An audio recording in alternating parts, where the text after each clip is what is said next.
ఒక్కసారి ఇక్కడ చూడండి, ఇది నా ఓల్డ్ రూటర్. ఇప్పుడు మనం దీంట్లో స్పీడ్ టెస్ట్ చెక్ చేసి చూద్దాము ఎంత వస్తుందో చూడండి. ఇప్పుడు ఆల్మోస్ట్ నాది 10 ఎంబీబీఎస్ కూడా క్రాస్ అవుతలేదు ఇక్కడ చూసుకుంటే మీరు. మనం కొత్త రూటర్ చేంజ్ చేసి చూద్దాము స్పీడ్ ఎంత వస్తుంది. ఇప్పుడు మనము రూటర్ చేంజ్ చేసినాము, కొత్త రూటర్. సో ఇప్పుడు మనం స్పీడ్ టెస్ట్ చెక్ చేసి చూద్దాం ఎలా వస్తుందో. చూసిరా, ఆల్మోస్ట్ 100 ఎంబీబీఎస్ టచ్ అవుతుంది నాకు. అండ్ ఇది 2Gలో. సో ఇప్పుడు చూసుకుంటే నేను 5G కనెక్ట్ చేసిన. సో ఒక్కసారి ఇప్పుడు 5Gలో స్పీడ్ చూడండి ఎంత వస్తుందో. ఆల్మోస్ట్ నాకు 320 ఎంబీబీఎస్ దాకా వస్తుంది. అంటే యాక్చువల్లీ నా ఇంటర్నెట్ స్పీడ్ ప్లాన్ వచ్చేసి 300 ఎంబీబీఎస్ ప్లాన్ అనమాట. మోస్ట్లీ మీకు నార్మల్ రూటర్స్లో 2G 100 ఎంబీబీఎస్ వరకు రావాలి. అండ్ 5G స్పీడ్ వచ్చేసి మీ స్పీడ్ ప్లాన్ ఎంత ఉంటుందో అంతవరకు అట్లీస్ట్ రావాలన్నమాట. సో ఇప్పుడు మీకు అర్థమైపోయి ఉండొచ్చు, మీరు స్పెండ్ చేసిన మనీకి స్పీడ్ రాకపోతే అసలు యూజే లేదు.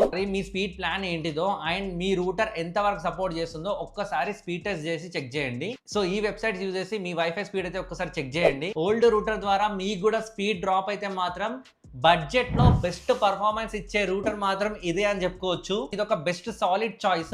ఇది యాక్చువల్లీ వైఫై 5 వర్జన్ లో వస్తుంది అనమాట, మనకు బడ్జెట్ లో దొరికేస్తుంది. ఇన్ కేస్ వైఫై 6 కావాలన్నా కూడా నేను ఇంకొక రూటర్ సజెస్ట్ చేస్తాను. ఇప్పుడు నేను చెప్పిన రూటర్ లింక్స్ కావాలనుకుంటే కింద కమెంట్ లో రూటర్ అని కమెంట్ చేయండి, నేనే మీ DM కి పంపిస్తాను. సో ఇలాంటి మోర్ యూస్ఫుల్ టెక్ రీల్స్ కోసం మన అకౌంట్ ని ఫాలో చేయడం మాత్రం అస్సలు మర్చిపోకండి.